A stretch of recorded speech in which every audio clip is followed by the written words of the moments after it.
A mí me gustaría, digamos, en un texto que sea generalizador de los textos que hemos trabajado, es un poquito hablar un poco más críticamente sobre la crítica a la política tradicional, porque creo que esa crítica es tan peligrosa como la política tradicional misma, y en muchos de los países, digamos,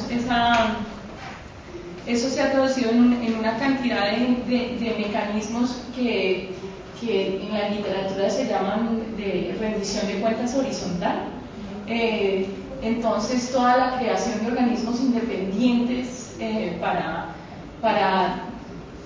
dar, digamos, para quitarle o se desconfía, digamos, inminentemente en el diseño institucional en el Congreso, y se hace que haya otros organismos que son independientes, se supone, para hacer toda la labor, digamos, de contrapeso a la labor del Ejecutivo. Y yo creo que en los países andinos han surgido unos diseños institucionales que no han sido estudiados en la literatura, y eso, digamos, puede ser muy chévere para mostrar un poco cómo esa desconfianza, digamos, de la política tradicional de los partidos se traduce también en unos diseños un poquito aberrantes en el sentido de que pueden llegar a ser peor manipulados de una forma mucho más grave que el mismo Congreso, ¿no?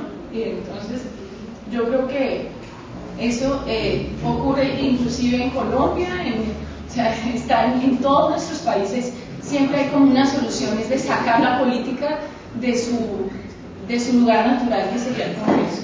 Y lo otro que me parece interesante, y es lo de la Constitución del 93 de Perú, y es ¿por qué no decimos que Chile tiene una deficiencia democrática? Porque tiene la Constitución del 81, digamos. De nuevo, yo creo que ahí hay que hacer la diferenciación entre un régimen dictatorial, ¿cierto? Un régimen en donde el presidente puede cambiar la Constitución y puede hacer lo que quiera porque igual no necesita la Constitución, y otro en el que hay una separación de intereses y de poderes, y que efectivamente el diseño institucional provee la oportunidad de hacer oposición. Entonces, un poco yo creo que si hay una refocalización se puede hacer oposición en los países andinos institucionalmente, y ¿dónde? ¿No? Si es en el Congreso, está bien, pero si es en otros lugares en donde se está haciendo la oposición dentro de las instituciones, también se puede ver. En Colombia, gran parte de la discusión de la Corte Constitucional es que la Corte le hace oposición al presidente, que no tiene otro contrapeso, digamos, en el sistema político antes de la reforma del 2003. Entonces, me parecería como bonito mirar es dónde está nuestra posición y en qué puede actuar y en qué no puede actuar. El primero es que no estoy muy segura sobre si, en términos de marcos conceptuales, la diferencia es entre algunos que tienen una concepción más restringida o más amplia de los movimientos sociales, y la más restringida sería de izquierda. O sea, creo que sí hay una diferencia, y esta la venimos marcando desde hace, creo que varias reuniones, en el tema del rol de la acción colectiva en los movimientos sociales. Se asocia, por un lado, a todo un marco teórico que hemos mencionado varias veces, y tal, y tal, o todos ellos. El tema de la acción colectiva es central, y el tema de la acción colectiva es central porque, digamos, si los movimientos sociales son formas de acción de sectores que no cuentan con recursos para participar institucionalmente, son sectores que están fuera y que entonces lanzan retos, retan al poder de las élites, y digamos, en eso está básicamente el sello del movimiento social. No tienen que ser necesariamente acciones colectivas disruptivas. Uno puede pensar en la marcha del orgullo gay, por ejemplo, como acciones colectivas que abren la discusión sobre derechos de lo gay sin que estén tirando piedras, digamos, a los heterosexuales. Pero, digo, hay una, ¿no? O lo que fue, claro, o sea, sale y expresa su orgullo, y eso reta a la población, reta a los poderes. O lo que fue las acciones colectivas de lavar la bandera delante del Palacio de Gobierno, digamos, diciéndole al gobierno que era sucio y que el pueblo lavaba el orgullo nacional, o la dignidad, o la honestidad. No eran acciones, no necesariamente eran disruptivas, no eran violentas, pero eran acciones colectivas. Entonces, el tema de la acción colectiva en los movimientos sociales, eso yo creo que sí habría que discutirlo, más que si está restringido, porque creo que es eso lo que permite salir de una concepción relativamente autorreferenciada de movimientos sociales. O sea, yo soy movimiento social porque me llamo movimiento social, porque somos un grupo que tenemos nuestra propia acción y nuestra red. Entonces, esta discusión de acción colectiva o autorreferenciamiento me parece más compleja, digamos, que restringido o amplio. El segundo es un tema que mencionó el señor que intervino inicialmente y que creo que también es un tema interesante, que es el tema de los movimientos sociales como procesos de construcción de actores, ¿no? Entra un poco ahí Melucci en el tema de cómo para definir la acción colectiva o las estrategias o los recursos hay todo un proceso, hay procesos de negociación y de construcción de actores, o no los hay. Yo intenté presentar en el Perú como más bien hay muchos sobre temas muy comunes no llegan a constituirse actores colectivos, ¿no?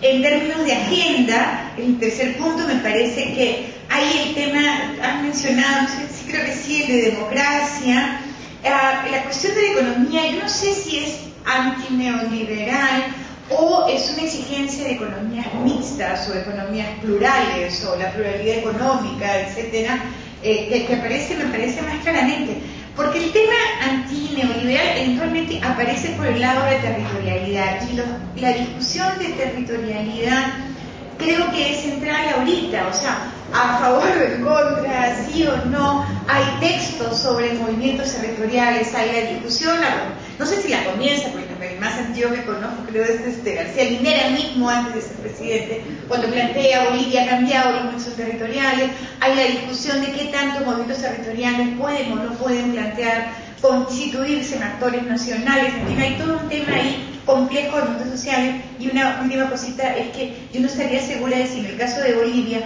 la relación con el Estado y los movimientos sociales es de cooptación y de clientela o de cooperación. Ahí mejor que lo aclaren ellos. Y para Martín, solamente una cosa muy precisa, uno digamos, yo creo que, claro, la Constitución del Perú del 93, es que hay una idea que tienen a veces ustedes, los politólogos, sobre que el cambio constitucional necesariamente es una discusión sobre el régimen político.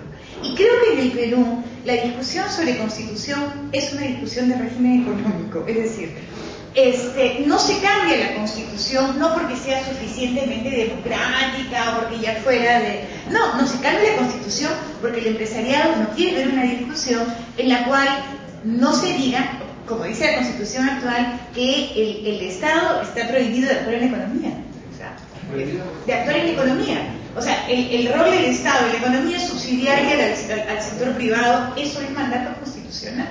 Y eso es lo que paraliza mucho de la acción del Estado, vuelve ilegal casi los organismos de desarrollo local de las municipalidades, o sea, es decir, una serie de cosas que demanda la población no se pueden hacer porque hay un mandato constitucional, no se vaya a meter el Estado en la economía. Y eso es expresión muy clara del predominio empresarial en la elaboración de la Constitución. Esto no es una discusión de régimen político, porque más participativo que la Constitución de Fujimori no va a ser. Sin embargo, el tema del régimen económico es fundamental. Y creo que hay una diferencia, no sé, quizás sería bonito discutirla en tu texto final, entre reformas constitucionales en contextos de violencia política, como el caso de Colombia y del Perú, en los cuales, digamos, los temas de gobernabilidad efectivamente son centrales, mucho más que representación, y reformas institucionales en contextos de movimiento social. Y quiero referirme, bueno, primero a un punto que me parece un poco, digamos, obvio, una pregunta que me parece obvia cuando estamos hablando de la gobernabilidad en la región andina.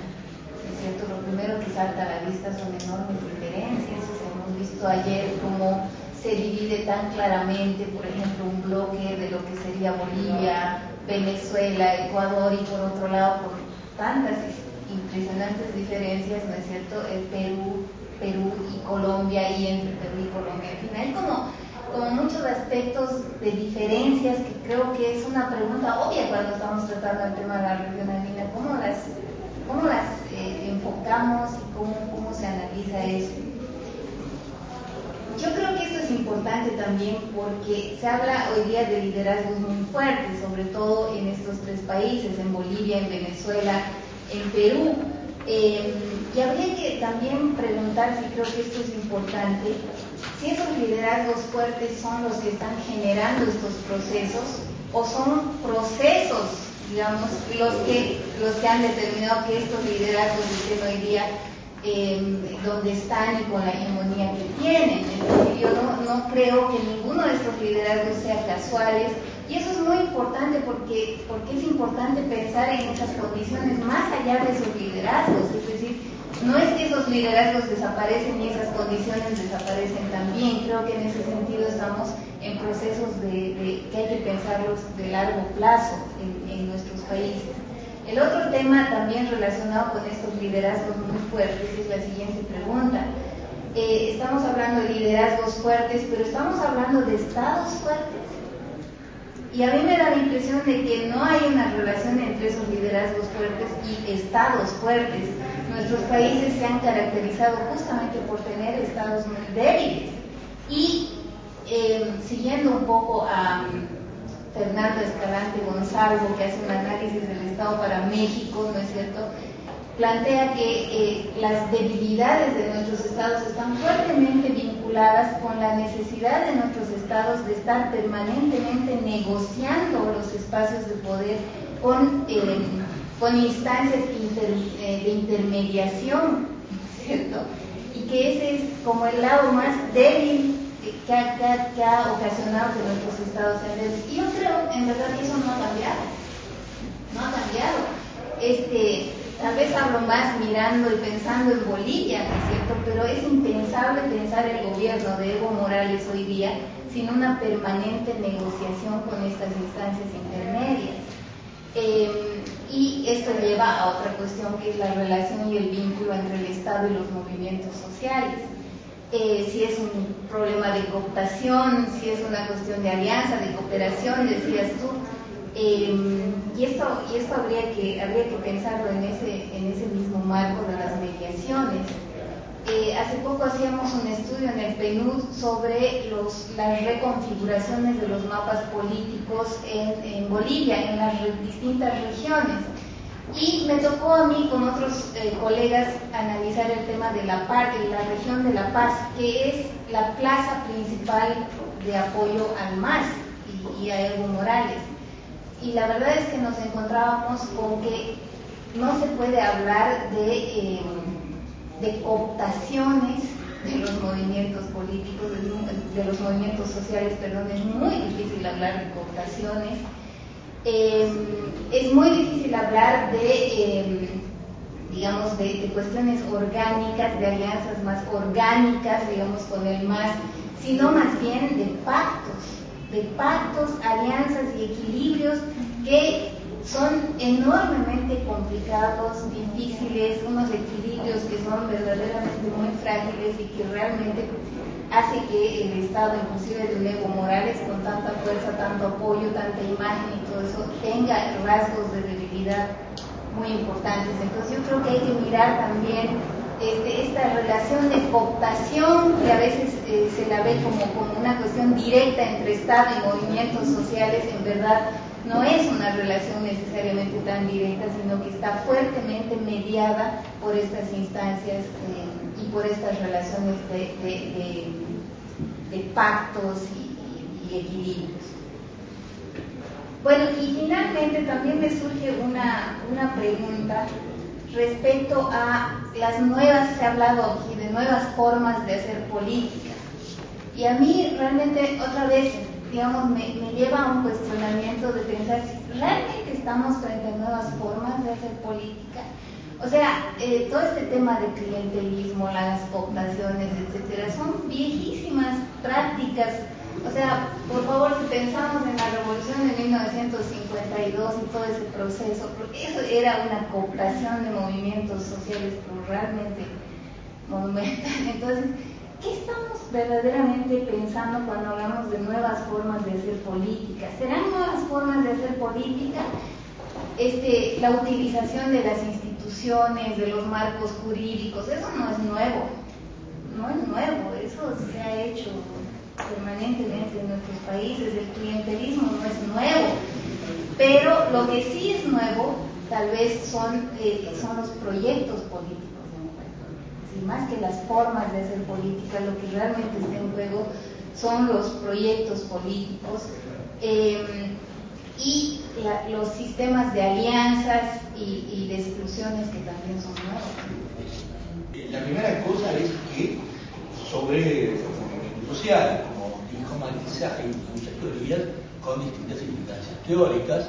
Yo creo que todas tienen un poquito de razón, ¿verdad? Como, o sea, la democratización de los recursos, la enfatiza en las identidades, que enfatizan la estructura política, ¿verdad? Es el único que cada uno le doy su cuota. Pero quiero decir que hay movimientos que sí son de los excluidos, hay movimientos que sí son la mayoría de personas que tienen recursos, que sí. La otra cosa es que una discusión que se da en el 80 en América Latina, que tiene que ver con las características que tú dijiste de los movimientos sociales. Hay toda una literatura que creo que está inspirada por Tudén, que recogió tu compatriota Fernando Calderón, entre otros, que hablaban poco menos que de los movimientos sociales como la construcción de un nuevo orden, ¿verdad? En realidad, lo que a mí me parece que ocurría es que es diferente la historia de los movimientos sociales. Fue en Europa, creo que fue en América Latina, sobre todo en Europa que en América Latina. En Europa tiene que ver con el agotamiento del pacto del estado de bienestar y temas que no son contemplados en las agendas de los partidos, ¿no? O sea, los temas de género, los temas de medio ambiente, los temas étnicos que existían, simplemente los partidos estaban organizados en torno a la reducción del excedente y punto, chao, ¿no? En América Latina, más pronunciadamente en el Cono Sur, y con rasgos diferentes, esos movimientos sociales tienen que ver, por lo menos en el caso del Cono Sur, pero en el caso de Bolivia con una dictadura más parecida al Cono Sur, y en el caso de Ecuador y en el caso de Perú, con el retorno a la democracia, y está ligado con relaciones ambiguas a la reconstitución de los partidos políticos, ¿verdad? Bueno, la otra cosa que yo tengo, y coincido con Marisa, y lo dice Segoane, y lo dice también Sibeki, pero bajo otra perspectiva que yo no comparto, de todas maneras, la lucha por la descentralización y la lucha por los recursos naturales, lo que lleva es cada vez a conflictos, y la decadencia del movimiento sindical lleva a que los conflictos no sean ya no los clásicos estrictamente salariales, sino que tienen que ver con otro conjunto de reivindicaciones que indirectamente tienen que ver con la calidad de vida, pero que no siempre desemboca en lo salarial, a diferencia de los clásicos movimientos sindicales, ¿verdad? Y la otra cosa, sí, estoy de acuerdo en las distintas formas de relación con los partidos, pero que el fundamental desafío teórico es la cuarta hipótesis tuya, que es la relación entre partidos y movimientos sociales, o movimientos sociales que forman partidos, ¿verdad? Que es muy difícil de de cuajar, de interpretar, porque organizativamente su manera de pensar, su manera de incidir en la política son distintas, ¿verdad? Cuando yo digo actor hegemónico, no puedo decir que el actor hegemónico es el presidente. O sea, el actor hegemónico, el presidente es un elemento clave de algo que puede ser un actor hegemónico. ¿Para qué es hegemónico? ¿Es el actor o el proyecto? ¿No? Si es el actor, ahí viene una caracterización respecto a cuál es la coalición que respalda el liderazgo presidencial. Una cosa es Chávez como el respaldo institucional de las Fuerzas Armadas como Estado más fuerte que en el caso boliviano. Otra cosa es que a partir del Estado se promueva la gestación de un partido único o una coalición de partidos. Otra cosa es que se sustente la ausencia del sistema de partidos, como en el caso ecuatoriano, y se intente fundar un nuevo sistema de partidos de esta lógica de apelación a los ciudadanos, etc. Distinto en el caso boliviano, donde el actor hegemónico sería más que un partido barra movimiento. Pues una yo llamo coalición estable de movimientos y organizaciones sociales, donde el partido difícilmente puede entenderse como una estructura convencional, etcétera, etcétera. En cualquiera de los casos, lo que tenemos es que hay una figura en torno a la cual se ordena ese actor hegemónico, independientemente de las características organizativas que tenga. Y ese elemento central es el presidente, ¿no? Y entramos al segundo elemento. Lo que tenemos como novedad son, excepto en el caso peruano, son presidentes que tienen una convocatoria electoral elevadísima. Por lo tanto, el tema de legitimidad es incuestionable. Y ese posiblemente sea un factor que lleva a que puedan desplegar acciones que vayan en contra de la legalidad.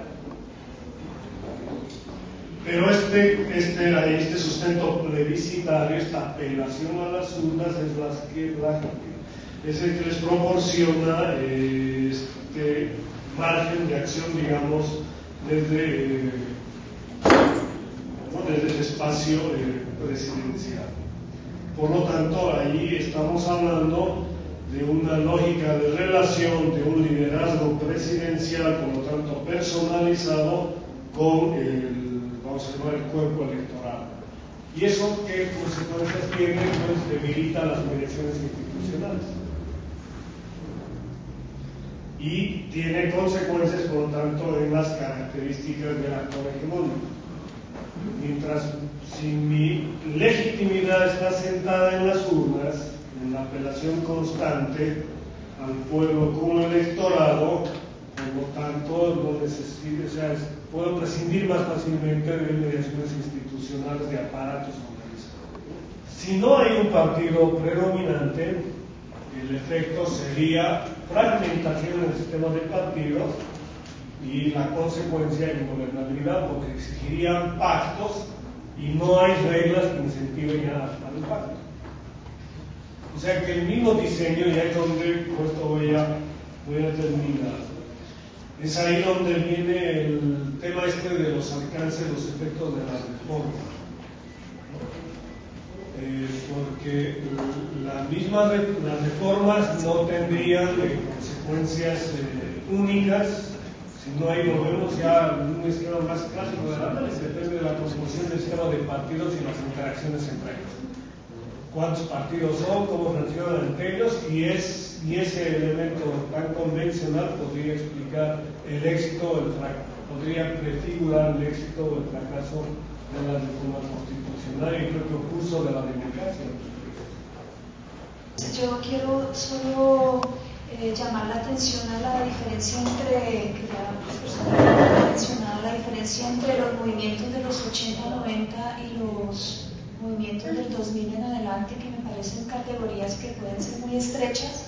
De derechos específicos realmente no entendí cómo sería la definición de esa categoría o la caracterización de movimientos como que buscan derechos específicos, y lo mismo contra políticas neoliberales. En ambos casos uno ve una complejidad. Lo más reciente uno ve una pelea específicamente dirigida a evitar privatizaciones y ese tipo de cosas, pero también los impactos indirectos de las políticas neoliberales por como la comodificación cada vez más de la vida en las comunidades. Me parece que las etapas que tú señalas, Francine, no funcionan del todo, por ejemplo, en el caso ecuatoriano, porque la cuestión antineoliberal está presente durante todos los años 90 desde el eje de las luchas del movimiento indígena, y ellos son los que frenan de alguna manera ese neoliberalismo en el Ecuador. Entonces, tal vez esta idea de, en lugar de hablar de etapas, se me ocurre, no sé, en términos de las demandas, tal vez sería más interesante hacerlo tal vez en términos de ciclos de protesta o de ciclos de acción colectiva, donde hay más acción colectiva o menos acción colectiva. Se me ocurre eso. Después, y todo esto es con intención de discutir y para el documento, ¿no? Cuando hablas de los mecanismos de participación, me parece que es interesante lo que discute la participación formal e informal, pero tal vez yo hablaría más de mecanismos institucionales e institucionales, porque eso te permite ligar tu referencia a toda la discusión conceptual que ha habido sobre los movimientos sociales. Y te ayuda también a matizar un poco tu último punto sobre polarización y conflicto, porque los movimientos sociales buscan el conflicto, y a veces la polarización puede ayudar a que muchas de las demandas de los movimientos, o sea, da oportunidades políticas a la vez que puede ser la otra.